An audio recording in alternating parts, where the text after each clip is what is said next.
Сосын қараңыздар, өте маңызды нәрсе. Юсаббиху билгудуи варасол. Дәріптеп жатыр оны. Субханалла, алхамдулилля. Немесе намаз оқып дәріптеп жатыр. Таңғы уақытта, және кешке таман, асыр уақытында деп жатыр да. Сол кезде. Кімдер деген сұрақ қояйық. Қараңыз не деп атайды? Еркектер дейді. Құран еркектер деген тақырыпта келді да. Еркектер дейді. Еркектер дәріптеп жатыр дейді оны. Жаңағы үйлерде жүректерін Алла нұр беріп, Құраннан тағы нұрды үстіне сұрап жатыр дейді. Қандай еркектер ол? Кім ол еркектер деген Құранда? Құрандағы еркектер мындай дейді Алла Тағала. Яғни әрбір адамның өзінің ортасында еркектер деген тақырып бар ғой. Міне, онымен қатысы жоқ дейді. Құранда еркектер дегеніміз мынау дейді Алла Тағала. О қандай деген? Ла тулхихим. Оларды алаңдата алмайды.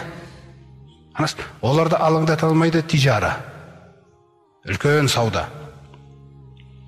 Бизнес. Бүгінгі нәрсе бар ғой. Қазір әртүрлі сөздерді үйрендік қой. Мәселе жаңағыдай үлкен бизнес, шағын бизнес деген нәрселер.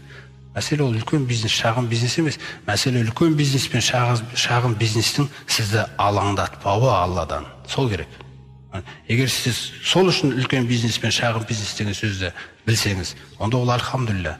Егер ол алаңдататын болса, онда ол жақсы нәрсе емес ол. Көрдіңіз бе? Соқтан Алла Тағала соны айтып жатыр. Еркектер оларды алаңдатпайды. Тижара, үлкен бизнес. Валя бейғун, шағын бизнесте дейді. Қараңыздар. Енді адамның көбінесе айтатын, мен жұмысым көп дейді ғой енді. Мен жұмысым көп, оны оқу үшін босау керек, күлі нәрселер деген нәрселер болады да адамда. Алла Тағала айтады, бұл еркектер дейді. Алла Тағала жүрегіне нұрды салып жүргеннен кейін дейді.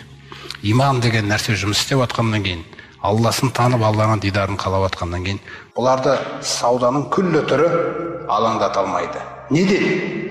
Анзикрилля, Алланы еске алудан.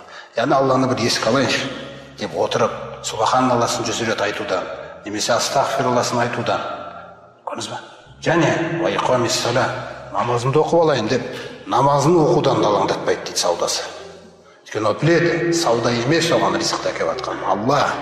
Сауда тек оған Алла Тағаланың алғы шарты берген. Сен осылай еңбек ет, мен саған берем деген да. Бірақ намаздың уақытында, жаңағы намазбен 2 уақытта әкеп қалатын болса, ол кезде намаздың алдында күллісі құлайды сіздің жүрегіңізден. Жүрегіңізден құлай салады ол. Болды. Сөйтіп намаз көтеріледі да. Намазды атқаруларынан, вайтай зака, зекетті берулерінен. Зекет деген 2 мағынада, мысалы көбінесе жаңағы мединалық уақытта ол малдың зекетін беру, садақа, зекет деген нәрселерді жаңағы қозғаса, меккелік кезеңде жанды тазалауды қамтиды. Жанды тазартуда. Неге бұл кісілерді алаңдатпайды? Неге?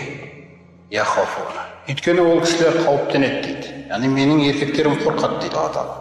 Неден? Ол бірақ нәрседен қорқады дейді олар. Дүниеде ештеңеден қорқпайды дейді олар. Бірақ олардың қорқатын нәрсесі яуман татақаллабу фихил қулубу вал абсар.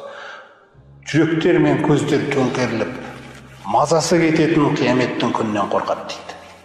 Шіркін-ай, сол күні көзіммен нем, осы дүниеде Аллаға мен түрімді осылай дидарымды қойсам, осы қойған күйімді өтіп кетсем мен, ертең қияметке барғанда да бұлай жалтақтамай түзу тұрар деп қорқады екен.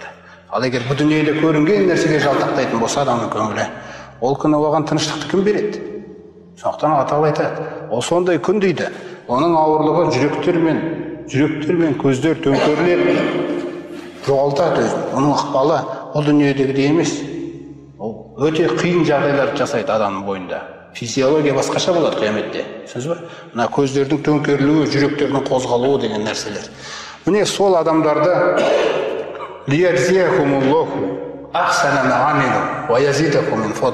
Алла Тағала осы нұрмен жұмыс істеп жатқан осы құлдарын, осы еркектерді ертең қиямет күні дейді, өте жақсы сауаппен жарылқайды дейді.